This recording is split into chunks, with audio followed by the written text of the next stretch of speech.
Saudi वली अहद मोहम्मद बिन सलमान पाकिस्तान की हर सतह पर मदद करने के लिए तैयार। सऊदी अरब ने हमेशा पाकिस्तान का साथ दिया। सऊदी सरमायाकारों को हर मुमकिन सहूलियत देंगे। सऊदी सरमायाकार पाकिस्तान की सरमायाकार दोस्त पॉलिसियों से फ़ायदा उठाएं। SIFC सरमायाकारी के लिए हमें खदमात अंजाम दे रही है। SIFC के प्लेटफॉर्म से मनसूबे मुकम्मल किए जाएंगे। मोहम्मद बिन सलमान की सऊदी अरब को जदीद बनाने की पॉलिसियों का मुतरफ हूँ। सऊदी अरब मुलाजमत के मौक़े के लिए अहम मुल्कों में शामिल है। पाकिस्तान के मुश्किल वक्त में मदद पर सऊदी अरब का मशकूर हूँ। वज़ीर आज़म शहबाज शरीफ का सऊदी सरमायाकारों के एजाज़ में शाइया की तकरीब से खिताब।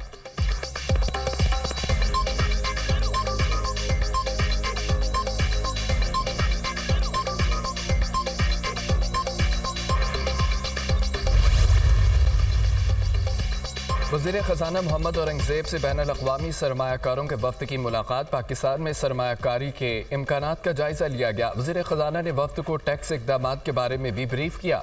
PIA की निजकारी की कोशिशों पर भी रोशनी डाली। सऊदी वफ़द ने वज़ीर ख़ज़ाना से मुआशी सूरत हाल और आउटलुक पर तबादला ख्याल किया। वफ़द ने ज़र मुबादला ज़खायर, IMF प्रोग्राम, आइंदा बजट के अहदाफ पर तफसीली बातचीत की। वज़ीर ख़ज़ाना और सऊदी सरमायाकारों के दरमियान मुलाकात का एलामिया जारी। पाकिस्तान बतदरीज मुआशी इस्तेहकाम की तरफ बढ़ रहा है। कारोबारी माहौल आसान बनाने के दानिशमंदाना इक़दाम किए। महंगाई में कमी और स्टॉक मार्केट में इजाफा हो रहा है। पाकिस्तान में माइक्रो इकोनॉमिक के इस्तेहकाम के आशारिये बेहतर हो रहे हैं। वज़ीर ख़ज़ाना की गुफ्तगू।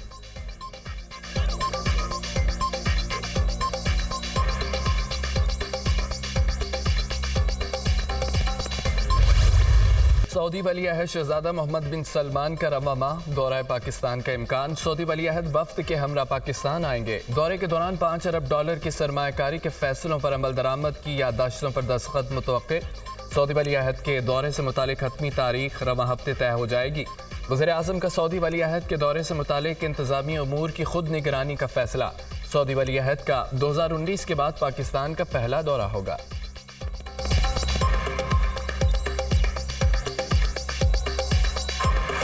पाकिस्तान G20 स्क्वाड दौरा आयरलैंड के लिए उड़ान भरने के लिए तैयार। कौमी टीम कुछ देर बाद बरास्ता दुबई आयरलैंड के लिए रवाना होगी।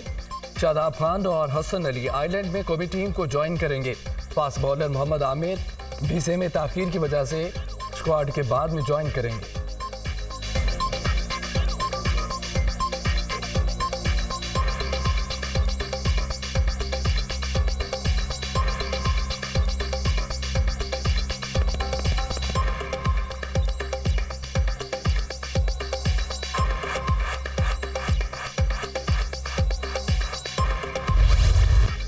चीफ जस्टिस का फैजाबाद धरना इंक्वायरी कमीशन की रिपोर्ट पर इजहार बरहमी। समझ नहीं आ रहा ये किस किस्म की रिपोर्ट है। कोई फाइंडिंग नहीं दी, मुल्क का वक्त क्यों ज़ाया किया।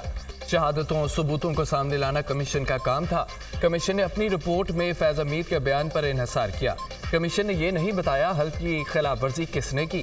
क्या एक और 9 मई का इंतजार हो रहा है। फैजाबाद धरना फैसले पर अमल दरामद हो जाता तो 9 मई के वाक़यात ना होते। चीफ जस्टिस के फैजाबाद धरना फैसले पर अमल दरामद केस की समाअत में रिमार्क्स। अटॉर्नी जनरल ने फैजाबाद धरना केस की इंक्वायरी रिपोर्ट अदालत में पढ़कर सुनाई। लगता है धरना कमीशन का वाहिद काम फैज़ हमीद को इल्जामात से बरी करना था। कमीशन लिख रहा है आर्मी एक मुकद्दस इदारा है, तो क्या अदालत और पार्लियामेंट कम मुकद्दस हैं। सारा नज़र पंजाब हुकूमत पर गिरा दिया। मुदाखलत न करने पर सारी रिपोर्ट पंजाब हुकूमत के खिलाफ लिख दी। चीफ जस्टिस के रिमार्क्स। अदालत ने कमीशन से अदालती ऑब्जर्वेशन पर तहरीरी जवाब तलब कर लिया। कमीशन चाहे तो ज़ाती हैसियत में भी पेश हो सकता है। कमीशन की रिपोर्ट में सवाबियात की जो झलक नजर आती है। सुप्रीम कोर्ट का हुक्मनामा जारी। अदालत ने वफाकी हुकूमत से आइंदा समाअत तक रिपोर्ट तलब करी।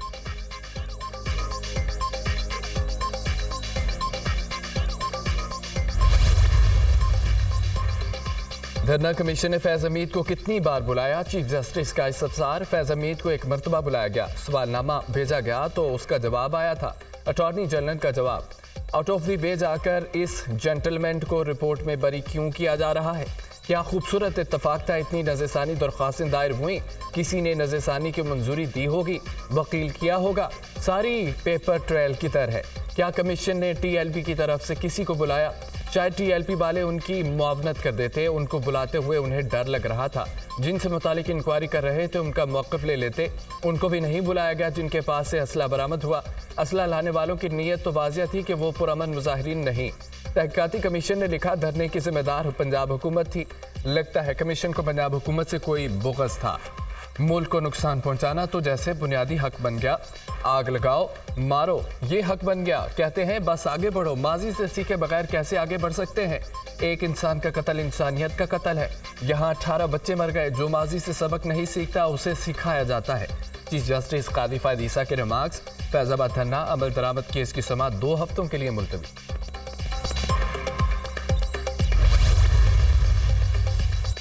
सुन्नी इत्तेहाद कौंसिल की मखसूस नशिस्तें दीगर सियासी जमातों को देने का फैसला मुअत्तल। सुप्रीम कोर्ट ने पेशावर हाई कोर्ट और इलेक्शन कमीशन का फैसला मुअत्तल कर दिया। सुन्नी इत्तेहाद कौंसिल की दरख्वास्त समाअत के लिए मंजूर। फैसले की मुअत्तली इजाफी सीटें देने की हद तक होगी। उन नशिस्तों पर मुंतखब अरकान हतमी फैसले तक वोट नहीं दे सकेंगे। क्या ज्यादा नशिस्तें बांटना तनासुब के उसूल के खिलाफ नहीं? अवाम ने जो वोट दिया उस मैंडेट की दुरुस्त नुमाइंदगी पार्लियामेंट में होनी चाहिए, इलेक्शन कमीशन से नहीं। आइन क्या कहता है इससे गर्ज है। जस्टिस मंसूर अली शाह के रिमार्क्स। एक जमात इंतखाबी निशान खोने के बाद भी बतौर सियासी जमात इलेक्शन लड़ सकती थी। एक सियासी जमात के मैंडेट को इनडायरेक्ट तरीके से नज़रअंदाज करना क्या दुरुस्त है? जो काम डायरेक्ट नहीं किया जा सकता वो इनडायरेक्ट भी नहीं किया जा सकता। जस्टिस अतर मिनल्ला। केस की समाअत 3 जून से रोजाना की बुनियाद पर होगी। सुप्रीम कोर्ट का हुक्मनामा। मखसूस नशिस्तों से मुतालिक केस का मामला जजेस कमेटी को भिजवा दिया गया। केस के लिए लार्जर बेंच तश्कील दिया जाएगा या मौजूदा बेंच समाअत करेगा, फैसला जजेस कमेटी करेगी। सुप्रीम कोर्ट ने समाअत का तहरीरी हुक्मनामा जारी कर दिया। अटॉर्नी जनरल और सूबाई एडवोकेट जनरल्स को नोटिस जारी।